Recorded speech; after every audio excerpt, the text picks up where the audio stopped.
बिस्मिल्लाहिर्रहमानिर्रहीम। अस्सलाम वालेकुम स्टूडेंट्स। आज हम चैप्टर नंबर 16 ऑल्टरनेटिंग करंट का 8th टॉपिक डिस्कस करेंगे, that is power in AC circuits. Students, जो डायरेक्ट करंट के सर्किट होते हैं उनमें जो आपको पता है करंट और वोल्टेज दोनों जो होते हैं वो इन फेज होते हैं, ठीक हो गया। जबकि ऑल्टरनेटिंग करंट के केस सर्किट्स के केस में वोल्टेज और करंट जो हैं ये दोनों डिफरेंट कंपोनेंट्स के केस में इनके डिफरेंट जो हैं फेजेस बनते हैं। For example in case of resistor voltage और जो थी करंट ये दोनों इन फेज आए। In case of capacitor current lead कर गई थी वोल्टेज को बाय π/2 और 90 degree, and in case of inductor voltage ने लीड किया था करंट को बाय 90 डिग्री। अब जो है हम कलेक्टिवली डिस्कस करेंगे कि एसी सर्किट्स के अंदर जो पावर फैक्टर है या जो पावर है ये किस तरह से आएगी। In AC circuit the phase difference between applied voltage and the current is theta. The component of voltage along current is V cos theta and thus in phase with the current। हम voltage का वो component लेंगे जो current के साथ इन phase होगा। For example अगर इस तरह से है, करंट इस डायरेक्शन में है और वोल्टेज यूं है, इनके बीच में कुछ एक सर्टेन एंगल बन रहा है थीटा। तो स्टूडेंट्स आपको पता है अगर वोल्टेज एक वेक्टर क्वांटिटी है, यहाँ पे इसको मैं इसके रेक्टेंगुलर कंपोनेंट्स में डिवाइड करूँ तो दो कंपोनेंट्स बनेंगे, एक v साइन थीटा और दूसरा v कॉस थीटा। तो हम वो कंपोनेंट लेंगे जो करंट के साथ इन फेज होगा, यानी इस वक्त v कॉस थीटा और i जो है ये दोनों इन फेज हैं, तो हम वोल्टेज का ये वाला कंपोनेंट लेंगे। दैट मीन्स कि जो पावर है P is equal to V I cos theta बन जाएगी। यानी हमने पावर किस तरह से बनाई, एक तो करंट ले ली और दूसरा v कॉस थीटा, तो P is equal to V I cos of theta ले लिया। यहाँ पे स्टूडेंट्स जो कॉस थीटा है इसको आप बोलते हैं पावर फैक्टर।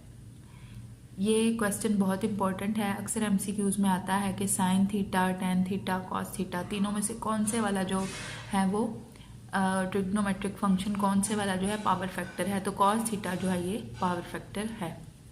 तो ये थी power in alternating current circuits. Power की आप ये वाली वैल्यू लेते हैं और थीटा जो है जो भी सर्किट के अंदर थीटा की वैल्यू आए वो वैल्यू लगा के आप पावर निकाल सकते हैं। अब जो नेक्स्ट हमारा है टॉपिक, ये बहुत ज़्यादा इम्पॉर्टेंट टॉपिक है, पिछले कई सालों में ये काफ़ी दफ़ा पेपर में रिपीट हुआ, ऑलमोस्ट 10 टाइम्स ये पेपर में आ चुका है पिछले 10-12 साल में। तो ये बहुत ज़्यादा इंपॉर्टेंट टॉपिक है, आपके स्मार्ट सिलेबस में भी इंक्लूड है। टॉपिक का नाम है दी सीरीज़ रेजोनेंस सर्किट।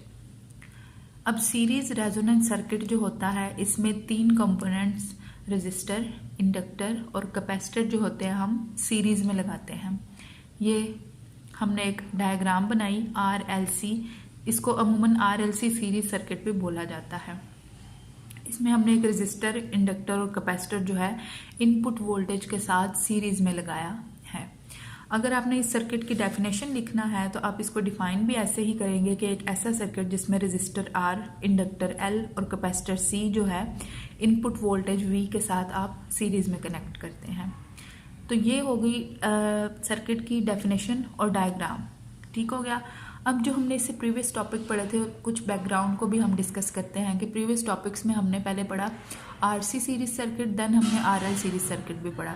जो RC सीरीज सर्किट था स्टूडेंट्स, उसमें हमने देखा इम्पीडेंस की जो डायग्राम थी उसमें रेजिस्टेंस इस तरह से आ रही थी और कैपेसिटिव रिएक्टेंस इस तरह से आ रही थी, और जो RL सीरीज सर्किट था उसमें रेजिस्टेंस इस तरह से आ रही थी और इंडक्टिव रिएक्टेंस जो है वो इस तरह से लाई कर रही थी। अब स्टूडेंट्स अगर हम एक ऐसा सर्किट पढ़ रहे हैं जिसमें कैपेसिटर भी है, इंडक्टर भी है और रेजिस्टर भी है, तो हम इन दोनों डायग्राम्स को अगर कंबाइन करके बनाएं तो ये आ जाएगी आपके पास रेजिस्टेंस, ये होगी इंडक्टिव रिएक्टेंस XL इंडक्टर की रिएक्टेंस और ये होगी कैपेसिटर की रिएक्टेंस। यानी हमने जब इन तीनों कंपोनेंट्स को सर्किट में लगाया तो इम्पीडेंस डायग्राम अपने प्रीवियस जो हमारे टॉपिक्स थे उनसे ही अगर हम ड्राइव करके लिखें तो इम्पीडेंस डायग्राम इस तरह से आएगी। ऊपर आ गई इंडक्टिव, नीचे आ गई कैपेसिटिव रिएक्टेंस और ये होगी हमारी रेजिस्टेंस। अच्छा जी, यहाँ पे जो इंडक्टिव रिएक्टेंस है स्टूडेंट्स वो है XL, जिसकी वैल्यू भी आपको पता है कि ये ओमेगा L के बराबर होती है या 2 पाई FL के बराबर होती है। और जो है जी आपकी कैपेसिटिव रिएक्टेंस XC, इसकी वैल्यू होती है 1/2πfc। अब अगर आप यहाँ पे देखें तो इंडक्टिव रिएक्टेंस जो है वो ये फ्रीक्वेंसी के साथ डायरेक्ट रिलेशन बना रही है, और जो कैपेसिटिव रिएक्टेंस है ये फ्रीक्वेंसी के साथ इन्वर्स रिलेशन बना रही है। अब हमने देखना है कि ये जो RLC सीरीज सर्किट हमने बनाया है ये लो फ्रीक्वेंसी पे कैसे एक्ट करेगा और हाई फ्रीक्वेंसी पे कैसे एक्ट करेगा। अच्छा जी, अब सर्किट के अंदर 3 कंपोनेंट लगे हुए हैं। लो फ्रीक्वेंसी पे क्या होगा, आप देख रहे हैं कि आपने प्रीवियस टॉपिक्स में देखा जो रेजिस्टर है वो तो डिपेंड ही नहीं करेगा फ्रीक्वेंसी पे, जबकि जो इंडक्टिव रिएक्टेंस है इंडक्टर की और कैपेसिटर की कैपेसिटिव रिएक्टेंस है ये दोनों फ्रीक्वेंसी पे डिपेंड करेंगी। जब होगी फ्रीक्वेंसी लो, eight low frequency, inductive reactance का फ्रीक्वेंसी के साथ डायरेक्ट रिलेशन है, तो लो फ्रीक्वेंसी पे अगर फ्रीक्वेंसी कम है तो इंडक्टिव रिएक्टेंस भी कम होगी। ठीक हो गया। और अगर फ्रीक्वेंसी कम है तो इसके साथ कैपेसिटिव रिएक्टेंस का इन्वर्स रिलेशन है, तो कैपेसिटिव रिएक्टेंस जो है वो ज़्यादा हो जाएगी। जब फ्रीक्वेंसी कम होगी कैपेसिटर की रिएक्टेंस ज़्यादा हो जाएगी, क्योंकि इन दोनों का आपस में इन्वर्स रिलेशन है। तो दैट मीन्स कि जब फ्रीक्वेंसी लो होगी सर्किट के अंदर तो ये XL तो इतनी कम होगी कि इसको हम इग्नोर कर देंगे, जबकि ये कैपेसिटिव रिएक्टेंस जो है ये बढ़ जाएगी। तो एट लो फ्रीक्वेंसी जो आपका RLC सीरीज सर्किट है वो RC सीरीज सर्किट के तौर पे बिहेव करेगा। सिर्फ रजिस्टर की रेजिस्टेंस और कैपेसिटर की रेजिस्टेंस जो है ये एक्ट करेंगी। ये नीचे एक लाइन भी लिख दी मैं, so at low frequency the RLC series circuit will behave as RC series circuit, क्योंकि जो इंडक्टर है उसकी रिएक्टेंस बहुत कम होगी लो फ्रीक्वेंसी पे, उसका इफेक्ट ख़त्म हो जाएगा। अच्छा जी, लो फ्रीक्वेंसी पे डिस्कस कर लिया आपने। अब हाई फ्रीक्वेंसी पे क्या होगा। एट हाई फ्रीक्वेंसी, अगर फ्रीक्वेंसी हाई है इंडक्टिव रिएक्टेंस जो है इसका फ्रीक्वेंसी के साथ डायरेक्ट रिलेशन है, तो इसकी वैल्यू भी फ्रीक्वेंसी के साथ बढ़ जाएगी। इसका मतलब है इस वक्त सर्किट के अंदर इंडक्टिव रिएक्टेंस का पार्ट है, जबकि जो कैपेसिटिव रिएक्टेंस है ये लो फ्रीक्वेंसी पे हाई थी, जबकि हाई फ्रीक्वेंसी पे जाके ये लो हो गई। ये देखें यहाँ पे एरो बता रहा है कि यहाँ पे अगर फ्रीक्वेंसी बढ़ेगी तो कैपेसिटिव रिएक्टेंस जो है वो कम हो जाएगी। तो इसका मतलब है जब हाई फ्रीक्वेंसी होगी तो उस वक्त जो RLC सीरीज सर्किट है हमारा वो as an RL circuit behave करेगा, यानी सर्किट के अंदर कैपेसिटिव रिएक्टेंस का पार्ट जो है वो ऑलमोस्ट ख़त्म हो जाएगा, इग्नोर हो जाएगा, क्योंकि इसकी वैल्यू बहुत ज़्यादा कम हो जाएगी।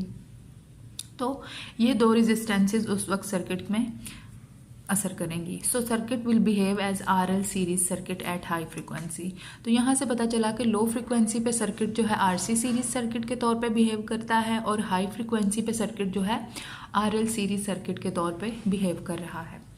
अब इन लो और हाई फ्रीक्वेंसीज के बीच में एक फ्रीक्वेंसी ऐसी भी होगी जिसपे कैपेसिटिव रिएक्टेंस और इंडक्टिव रिएक्टेंस दोनों की वैल्यूज़ जो हैं वो बराबर हो जाएंगी, तो उस फ्रीक्वेंसी को हम बोलेंगे रेजोनेंट फ्रीक्वेंसी। ठीक हो गया जी।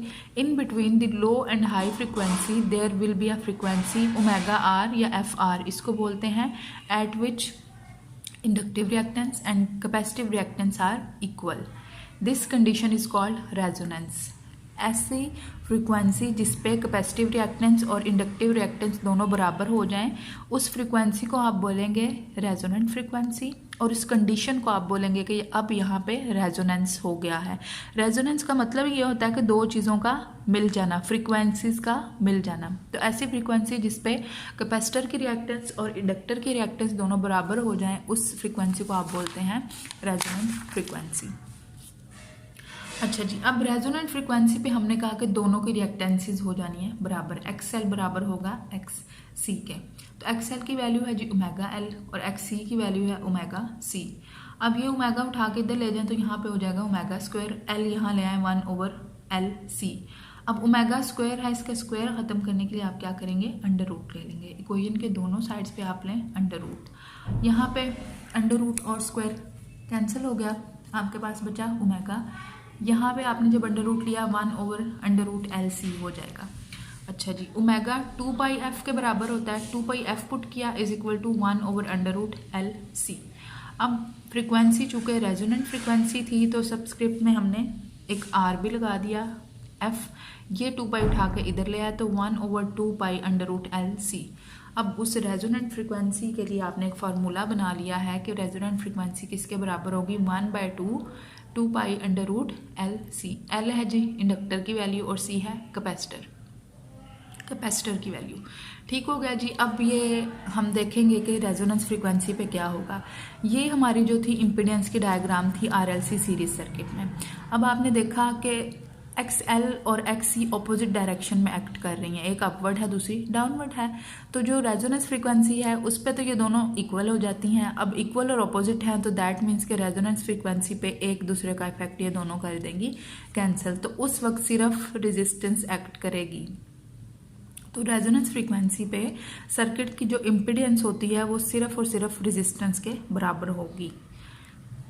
अच्छा जी, अब हम करेंगे properties of this series resonance circuit. यानी कि हमने ये जो एक आरएलसी सीरीज सर्किट बनाया है रेजोनेंस फ्रीक्वेंसी पे, इसको बोलेंगे आप सीरीज रेजोनेंस सर्किट। इसकी क्या क्या प्रॉपर्टीज़ होंगी। पहली तो प्रॉपर्टी जो अभी हमने रेजोनेंस फ्रीक्वेंसी निकाली है वो होगी the resonance frequency is given as FR is equal to 1/2 pi under root L C. यानी कि रेजोनेंस फ्रीक्वेंसी पे ये जो हमने वैल्यू कैलकुलेट की फ्रीक्वेंसी की, ये फार्मूला जो हमने कैलकुलेट किया ये फार्मूला होगा। सेकंड पॉइंट है, सेकंड प्रॉपर्टी है at resonance frequency the impedance of the circuit is only resistance. ये भी आपने देख लिया कि जब रेजोनेंस फ्रीक्वेंसी होगी तो इम्पीडेंस किसके बराबर होगी, रेजिस्टेंस के बराबर होगी। और स्टूडेंट्स आपको पता है जब सिर्फ रेजिस्टेंस सर्किट के अंदर लगी होती है तब वोल्टेज और करंट दोनों इन फेज एक्ट कर रहे होते हैं। So the current and voltage are in phase. In phase का मतलब होता है थीटा 0 डिग्री होगा। तो जो पावर होगी P is equal to VI cos theta. यहाँ थीटा की जगह अगर आप 0 डिग्री पुट कर दें तो cos 0 डिग्री होता है 1, और इस cos थीटा को आपने क्या बोला था, पावर फैक्टर।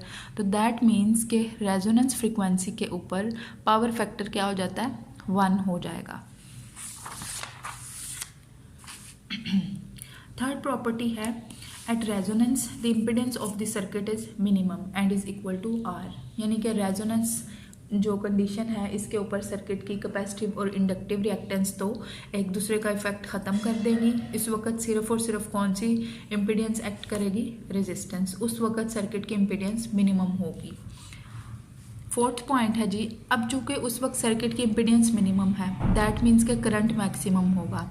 तो at resonance the impedance is minimum so current will be maximum, but there is a particular value of F that is FR यानी resonance frequency at which maximum current exist as shown in the graph below. यानी कि resonance frequency के ऊपर students maximum value current की exist करेगी। ये देखिए यहाँ पे आपने एक ग्राफ बनाना है, फ्रीक्वेंसी x एक्सिस पे लेनी है और y एक्सिस पे आपने करंट लेना है। अब ग्राफ यूँ बढ़ रहा है, यूँ, यानी रेजोनेंस फ्रीक्वेंसी से पहले जो है ये इंक्रीज हो रहा है करंट। अब यहाँ रेजोनेंस फ्रीक्वेंसी के ऊपर मैक्सिमम वैल्यू हो गई है करंट की, ये R फॉर रेजोनेंस, यानी कि रेजोनेंस पे करंट की वैल्यू क्या हो जाएगी, मैक्सिमम होगी, V0/R के इक्वल होगी। उसके बाद वैल्यू अगेन डिक्रीज हो रही है। तो जब रेजोनेंस अकर होती है तो सर्किट के अंदर इम्पीडेंस कम हो जाती है बहुत, और करंट की वैल्यू जो है वो मैक्सिमम हो जाएगी। तो सर्किट में मैक्सिमम वैल्यू ऑफ करंट कब एग्जिस्ट करेगी, जब रेजोनेंस फ्रीक्वेंसी होगी। फिफ्थ पॉइंट है जी, power dissipation at resonance will be maximum. अब आप सोच रहे होंगे कि करंट भी मैक्सिमम है सर्किट में, फिर भी पावर मैक्सिमम डिसिपेट हो रही है। तो इसका मतलब ये है कि सर्किट जो है रेजोनेंस पे मैक्सिमम पावर जो है वो ड्रॉ करके यूज़ कर रहा होगा, इसलिए ज़्यादा से ज़्यादा जो पावर है वो यूज़ हो रही है या डिसिपेट हो रही है। So the power dissipation will be maximum at resonance, क्योंकि पावर फैक्टर की वैल्यू क्या आ गई है यहाँ पे, 1 आ गई है। यानी P is equal to VI cos of theta. आपको पता है थीटा जो है वो 0 डिग्रीज हो गया था, पावर फैक्टर 1 हो गया, तो P is equal to VI, maximum power dissipation हो रही है रेजोनेंस फ्रीक्वेंसी पे। सिक्स्थ जो पॉइंट है, at resonance the voltage drop across inductance के अक्रॉस जो वोल्टेज ड्रॉप होगा उसको बोलेंगे VL, and voltage drop across capacitance that is VC is much larger than the source voltage. अब जो आपका सोर्स वोल्टेज था वो था V। कह रहे हैं कि रेजोनेंस पे कैपेसिटर के अक्रॉस और इंडक्टर के अक्रॉस वोल्टेज जो है इसकी कंजम्पशन जो है वो सोर्स वोल्टेज से ज़्यादा हो सकती है। ऐसा क्यों होता है? ऐसा इसलिए होगा क्योंकि दोनों ही जो हैं वो एनर्जी स्टोरिंग डिवाइसेस हैं। इंडक्टर भी एनर्जी स्टोर करता है और कैपेसिटर भी एनर्जी स्टोर करता है, तो दोनों एनर्जी स्टोरिंग डिवाइसेस हैं, इसलिए इनके अंदर वोल्टेज की स्टोर्ड वैल्यू जो है वो सोर्स वोल्टेज की वैल्यू से ज़्यादा हो सकती है। तो स्टूडेंट्स, ये था हमारा आज का टॉपिक RLC सीरीज़ सर्किट, या इसको आप रेजोनेंस सर्किट भी बोल सकते हैं। कल इंशाल्लाह हम RLC पैरेलल सर्किट देखेंगे, उसकी क्या प्रॉपर्टीज़ होंगी वो हम इंशाल्लाह कल के लेक्चर में डिस्कस करेंगे। तो आज हमने पढ़ा power in AC circuits, power की वैल्यू VI cos थीटा आई। देन हमने सीरीज़ रेजोनेंस सर्किट देखा। सीरीज़ रेजोनेंस सर्किट में आपने फर्स्ट ऑफ ऑल तो आपने देखा जी सर्किट की डायग्राम किस तरह की है। देन आपने इसकी इसकी इम्पीडेंस की डायग्राम बना के देखनी है। देन आपको पता हो दोनों की वैल्यूज़ क्या होती हैं, कैपेसिटिव रिएक्टेंस और इंडक्टिव रिएक्टेंस की। देन आपने लो फ्रीक्वेंसी पे सर्किट का रिस्पांस देखा कि इसने as a RC circuit behave किया, हाई फ्रीक्वेंसी पे as a RL circuit behave किया, और बीच में एक ऐसी फ्रीक्वेंसी आई जिस पे दोनों रिएक्टेंसेस का जो इफेक्ट है वो कैंसिल हो गया या इक्वल हो गया। उस फ्रीक्वेंसी को आपने बोला रेजोनेंस फ्रीक्वेंसी। देन आपने रेजोनेंस फ्रीक्वेंसी की वैल्यू कैलकुलेट की, या उसका फार्मूला दैट इज़ 1/2π√LC के इक्वल आया। फिर हमने प्रॉपर्टीज़ देखी कि रेजोनेंस पे क्या होता है, फ्रीक्वेंसी की वैल्यू ये आती है, पावर फैक्टर जो है वो 1 हो जाएगा, रेजिस्टेंस या इम्पीडेंस सर्किट की जो होगी वो R के इक्वल होगी, रेजोनेंस पे सर्किट के अंदर मैक्सिमम करंट जो है वो लाई करेगा, रेजोनेंस पे पावर डिसिपेशन जो है वो भी मैक्सिमम होगी, और रेजोनेंस पे जो है वो कैपेसिटर और इंडक्टर का जो वोल्टेज ड्रॉप है या वोल्टेज कंजम्पशन है वो सोर्स वोल्टेज से ज़्यादा हो सकता है। तो ये 6 पॉइंट्स थे सीरीज़ रेजोनेंस सर्किट के। इंशाल्लाह कल हम पैरेलल रेजोनेंस सर्किट भी डिस्कस करेंगे।